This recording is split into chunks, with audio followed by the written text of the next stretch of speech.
Yes, ma'am. Thank you as well. Senator Banks.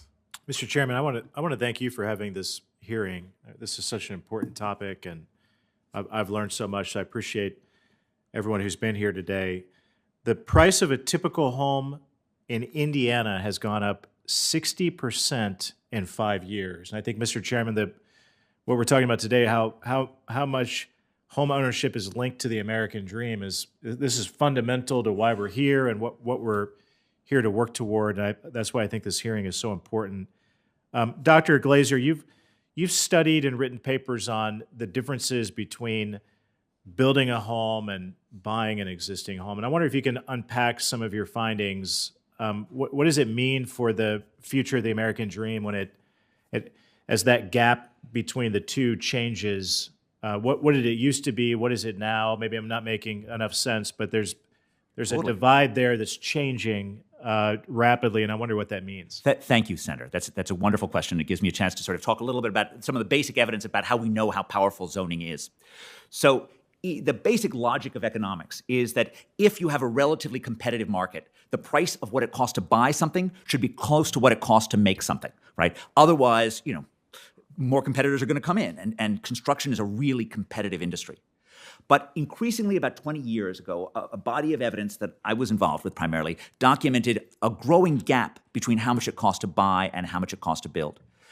In really dense environments, you can just look at how much it costs to buy an apartment in New York City versus how much it costs to build. And the beauty of that is the building is just physical. You can always just add an extra story. And it was twice as much, right, 20 years ago, and it's more today, right? And so I heard some language about zoning adding 25%. This is more like land use controls doubling the effective price.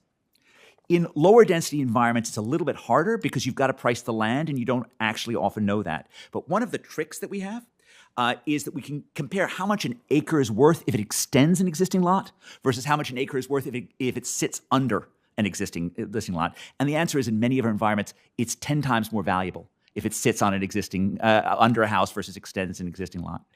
And so with those tools, we can say that, in fact, the gap between the land cost plus the housing cost and how much it costs to buy has just gone way, way up.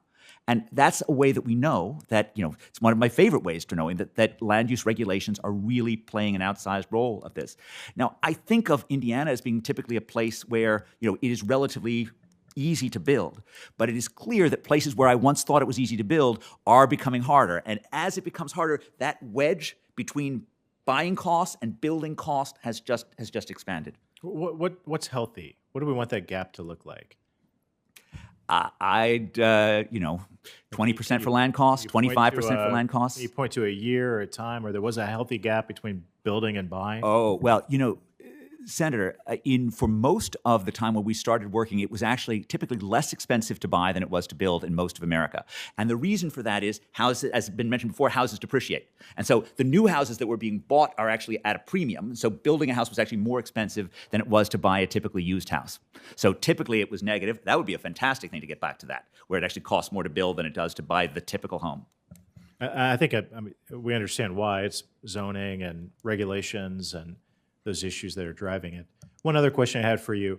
A lot of the affordable housing programs for the federal government are focused on building apartments, and apartments are good, and a lot of Hoosiers live in apartments, but there are a lot of first-time homebuyers that want to buy a single-family house rather than live in an apartment. Can you talk about how we can reform some programs to give first-time homebuyers an opportunity using federal support to achieve that American dream rather than living in an apartment? One thing I would think about is to think about how particularly HUD treats manufactured housing.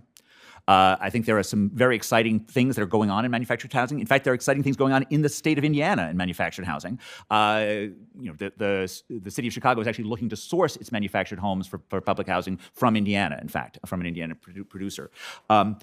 I think making sure that HUD doesn't discriminate against manufactured housing would be a great thing in terms of making ordinary homes affordable to first-time home buyers, and then in general just sort of leaning against local land use regulations. And it's important to remember that even if the homes that are being built are sort of too expensive for first-time home buyers, because they alleviate the pressure on the used housing, they're still good for affordability for first-time buyers.